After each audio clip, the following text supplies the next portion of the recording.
Alors bonjour à tous, bonjour à toutes, bienvenue à cette page. Salut disciples. Aujourd'hui, nous continuons notre dynamique à la découverte de la parole et nous sommes rendus aujourd'hui dans Genèse au chapitre 17. Genèse au chapitre 17. Alors, dans ce passage, on voit le Seigneur qui va venir rencontrer Abraham. Abraham ici a 99 ans. Il a essayé d'avoir un enfant avec son épouse en passant par l'Égyptienne qu'on appelait Agar.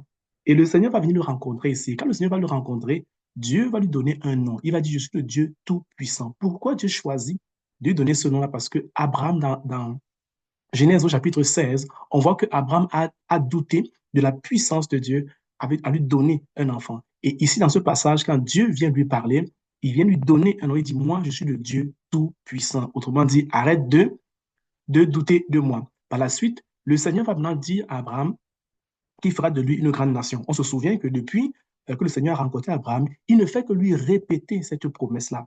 Mais aujourd'hui, le Seigneur ne donnera pas juste une promesse, il va établir une alliance. Il va établir une alliance. Depuis que le Seigneur a rencontré Abraham, depuis la maison de son père, à Charan, il ne fait que dire à Abraham, par la main de ton père, je ferai de toi une grande nation. Mais dans ce passage, le Seigneur va non seulement réitérer la promesse, mais par la suite, il va dire qu'il va établir l'alliance entre lui et, et, et Abraham. Et à partir de ce jour-là, le nom de Abraham, qui était Abra, va changer pour devenir Abraham. Et il dira également que le nom de Sarai va changer pour devenir Sarah.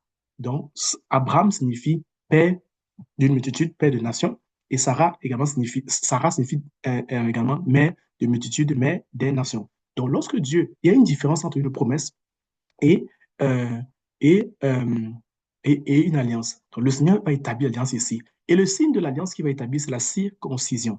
Le Seigneur va clairement dire que tous ceux de la descendance de Abraham, qu'ils soient nés du sang ou encore qu'ils aient été acquis à prix d'argent, parce qu'à l'époque, on pouvait acheter des enfants, on pouvait acheter des esclaves. Le Seigneur dit que si tu achètes quelqu'un, tu achètes un enfant pour venir vivre chez toi, il faudrait que l'enfant ou la personne soit circoncis. C'est aussi pour ça que, si pour ceux qui lisent un peu la parole, vous verrez que lorsque l'apôtre Paul a pris sous sa coupe Timothée, les Israélites étaient un peu outrés et avaient exigé que Timothée se fasse euh, circoncire parce que c'était un signe de l'appartenance, une fois de plus, de l'alliance que Dieu avait fait avec Abraham.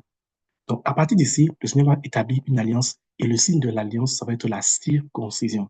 Et il va dire à Abraham que la descendance d'Abraham vont posséder le pays de Canaan. Ça veut dire que jusqu'ici, Abraham vivait sur les terres de Canaan, mais comme étranger. Le Seigneur dira, ta descendance après toi vont posséder. Ils ne seront pas étrangers dans ce pays, mais ils vont posséder vraiment notamment le pays. Par la suite, dans les versets qu'on va continuer à suivre, une fois qu'Abraham va entendre cela, Dieu dira qu'il va donner à Abraham un fils. Dieu n'a pas dit qu'il donnera deux fils à Abraham par Sarah. Il a dit qu'il va donner un seul fils à Abraham par Sarah, qui s'appellera Isaac.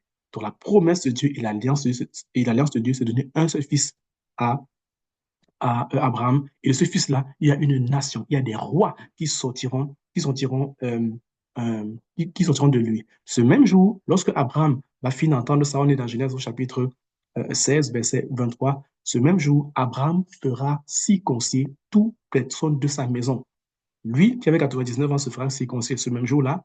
Ismaël, son fils, qui avait 16 ans, se fera circoncire, ainsi que toute personne qui appartenait à sa maison, que ce soit des esclaves, des femmes de ménage, ou bien j'en passe, tout, bon, pas des femmes, juste des hommes, tant pour moi, tous ceux qui appartiennent à la maison vont se faire circoncire ce jour-là. Alors, le texte finit un peu là-dessus avec l'alliance. La promesse est devenue une alliance et le signe d'alliance était la circoncision.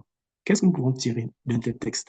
Lorsque le Seigneur marche avec nous, on peut recevoir des promesses de Dieu. Mais il y a une grande différence entre une promesse et une alliance. Dieu établit des alliances encore aujourd'hui avec des hommes. Et une belle alliance que nous avons, c'est l'alliance qu'il a faite avec nous au travers du sacrifice du Seigneur Jésus. Et c'est très important de connaître ces alliances-là. Oui, le Seigneur établit la circoncision de l'enfant. L'enfant devait être circoncis lorsqu'il avait 8 jours. Dans le texte de Genèse chapitre 17, je vous invite à aller lire. Mais le Seigneur Jésus viendra nous parler de la véritable circoncision. Ça, c'était la circoncision dans la chair. Mais la véritable circoncision, c'est celle du cœur. Je vous invite à aller voir c'est quoi, ce que ça signifie être circoncis. Et ça vous poussera à comprendre mieux c'est quoi la circoncision du cœur, qui est la véritable alliance que nous avons aujourd'hui avec lui. au travers du sacrifice du Seigneur Jésus. Donc, disciples, je m'arrête là pour aujourd'hui. Voilà un résumé un peu de ce chapitre. Voilà 6 constitutions qu'on voit qui est fait depuis que nous sommes jeunes pour d'entre nous à tire ses origines d'ici. Parce que Dieu avait établi une alliance avec Abraham. Et tous ceux qui se proclament fils d'Abraham, comme vous et moi, enfants marchant dans la foi, nous devons passer par cela. Mais un ordre nouveau a été établi par Jésus. Et une nouvelle type de circoncision, non pas de la chair, mais du cœur, a été établi par lui, afin que nous marchons dans la liberté des enfants de Dieu. Alors, je vous invite voilà, à relire le texte et à aller tirer quelques éléments qui pourront vous aider. Et je crois qu'aujourd'hui, dans notre époque et notre génération, Dieu fait encore des alliances avec les personnes. Et dans chaque alliance, il y a un signe.